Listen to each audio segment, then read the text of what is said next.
The miracle occurs immediately following the feeding of the 5,000, another testament to Jesus' divine powers. Jesus instructs his disciples to get into a boat and cross to the other side of the Sea of Galilee while he dismisses the crowd. After sending the multitudes away, Jesus retreats alone to a mountainside to pray. This moment of solitude highlights his communion with the Father, setting the stage for the miraculous event that is to follow.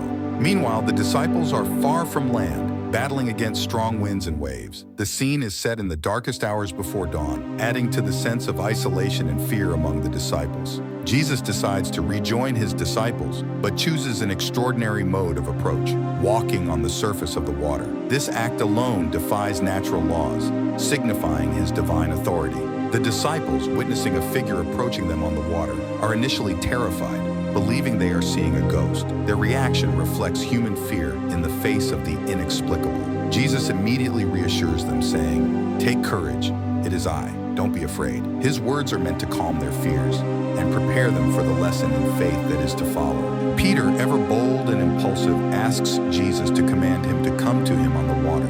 This request reflects Peter's desire for assurance and his willingness to step out in faith, albeit hesitantly. Jesus invites Peter to come, and Peter steps out of the boat, walking on the water towards Jesus. This moment symbolizes the act of stepping out in faith, of moving towards God despite the surrounding chaos. However, as Peter notices the strong wind, he becomes frightened and starts to sink. This illustrates how doubt can falter one's faith, even when they have already experienced the miraculous. Peter cries out to Jesus, "Lord, save me." This plea represents the human instinct to turn to God in moments of utter desperation and need.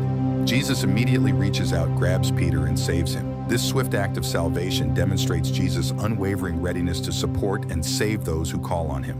Jesus then asks Peter, "You of little faith, why did you doubt?" This question underscores the lesson that faith must be maintained even in the face of fear and uncertainty.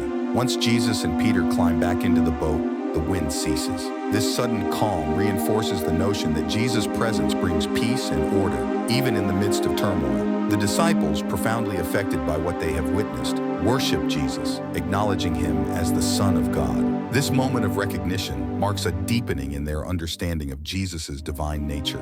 The miracle of walking on water is not just a demonstration of Jesus' power over nature, but a powerful lesson on faith. It teaches that with faith in Jesus, one can navigate any storm of life. Doubt and fear may challenge this faith, but Jesus is always ready to reach out and bring us back to safety.